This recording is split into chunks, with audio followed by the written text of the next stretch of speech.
The tradition of reason and open debate that Charlie practiced is not a pillar of our democracy. In many ways, it's the basis of our entire society. It's the right and inheritance of every free American.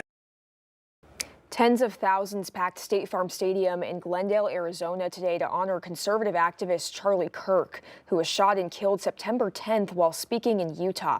Cole Sullivan was there as the president and other national leaders joined to remember Kirk's legacy in conservative politics. The line began before the day did. Hundreds, then thousands, then tens of thousands, waiting for Charlie Kirk's memorial service. Charlie Kirk, and he's one of the biggest movements. Look at what he's done. Joni Peters drove from Las Vegas, but couldn't find a spot to park. The line snaked through lot after lot. Oh, and like I told my daughter, this is unfortunately her generation of the JFK. Kirk's assassination last week brought them to State Farm Stadium. We're all here to honor someone that meant a lot to us. Emergency crews worried about the sun almost as much as security, and not everyone made it inside. There was a lot of calls for medics, and we're like, maybe we should head back and watch it on TV. The tens of thousands who did stick it out heard an event equal parts church service, political rally, and memorial. That for every hateful voice celebrating his murder, there are 1,000 people mourning it and fighting for his legacy every single day. Kirk's conservative organization, Turning Point USA, says it will press on without its founder. President Trump says Kirk's death made him and his movement immortal. He's a martyr now for American freedom. But the most powerful moment came from Kirk's widow, Erika. After emotionally describing their love story, she spoke of the man now accused of killing her husband. That young man, I forgive him.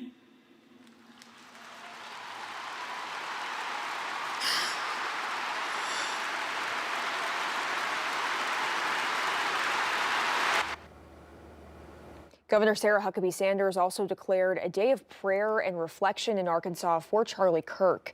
She said the declaration was made as a tribute to his memory and as an expression of public sorrow. Well, at the Arkansas State Capitol today, family and friends gathered to remember their loved ones for the annual National Day of Remembrance for Murder Victims. Each seat was filled by families with different stories. Photos of loved ones lined the rotunda, serving as a visual reminder of the impact of violent crime. Family members also spoke on the pain of losing a loved one. Know that there's people that care about you, that want to support you and help you get on down this road. So that's what we do. It's one of us helping the other. In Oklahoma, people will gather this Thursday in the state capitol for their own ceremony remembering the victims of violent crime. Well, a man was killed by a tiger this weekend at a wildlife preserve in Oklahoma. Investigators say the man who died was one of the animal's handlers. It happened at the Growler Pines Tiger Preserve in Hugo. According to the Choctaw County Sheriff, the handler was doing an act with the tiger when something went wrong, resulting in him being attacked. The preserve announced all tours and encounters will be canceled until further notice.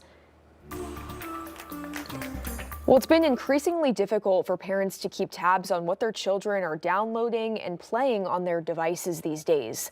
The Benton County Sheriff's Office is trying to help with a parents' night out, 3 of them, in fact. 5 News anchor Darren Bobb has how these nights will be so beneficial.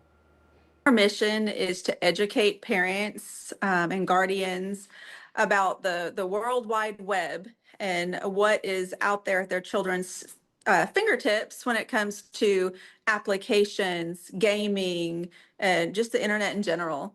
Lieutenant Shannon Jenkins with the Sheriff's Office says it's very hard for parents to watch over everything. They really don't know what applications and what gaming and what's going on out in that internet world. They just don't, and it's because these kids do, though. They know everything, and they're very savvy, and they're always 1, 2, or 10 steps ahead of us. She says they will go over everything from what children do to avoid their parents to how to recognize when a predator is making a move. And while that may sound overwhelming, Jenkins says it is important for parents to learn. Sometimes you just think what I know won't hurt me, but the experiences that we have seen with parents who have gone through something horrific with their child, whether it's been a sex trafficking or it's been some sort of exploiting of the child. It's devastating, not just to that child, but to the whole family and people that are involved. Children, again, will not be allowed to come to this event with their parents. We do not share this. We do not want children present at this because we do not want to give them more tools. Bottom line, Lieutenant Jenkins says the more parents know, the safer their children. The dangers of online activity just continues to grow. And that's just the society that we're in right now. So if we can come alongside parents, guardians, educators, and just give them more tools to know what they need to look for so that they can better protect their children, we consider that successful. Covering news where you live, I'm Darren Bobb, 5 News. The first Parents' Night Out is set for this Tuesday night at Bentonville West High School, another a week from Tuesday at Bentonville High School, and the third at Rogers High School on November 4th.